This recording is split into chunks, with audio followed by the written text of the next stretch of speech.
I'm Mike Laidlaw, lead designer for Dragon Age 2, and today we're going to take a look at some PC gameplay and the two different ways you can play Dragon Age 2, as an action RPG adjusting your strategy on the fly, or with a more considerate pause and play approach, issuing your orders tactically. Let's take a look.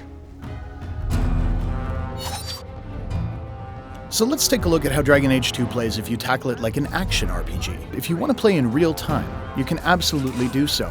The rogue really shines here, able to move quickly around the battlefield, get into position, and separate out enemies. Of course, once you get into the thick of things, you'll notice you can fluidly move between characters.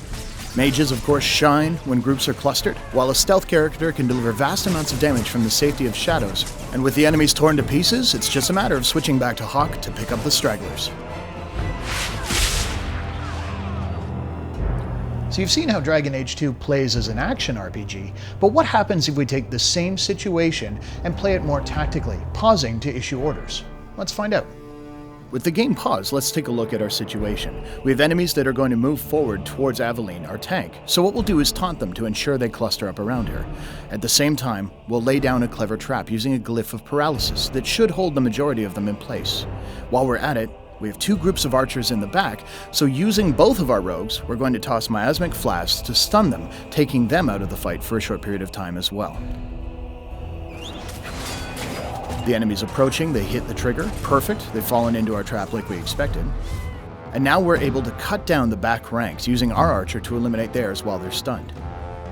The tank, of course, Aveline, can move in and start dishing out damage while the defenses are down on the paralyzed foes. Now that they're gathered up, let's take a look at the situation as it's evolved. Switching to Hawk, you'll notice that the enemies are all kind of standing in a row, perfect for a knockdown attack, which will scatter them off their feet and unable to move out of a rain of arrows that Varric will lay down over the battlefield. And there it is. Now switching back to our mage, we register the enemies are starting to weaken. We're going to use a top-tier mage ability, Firestorm, raining down from the heavens to eliminate the last of our foes.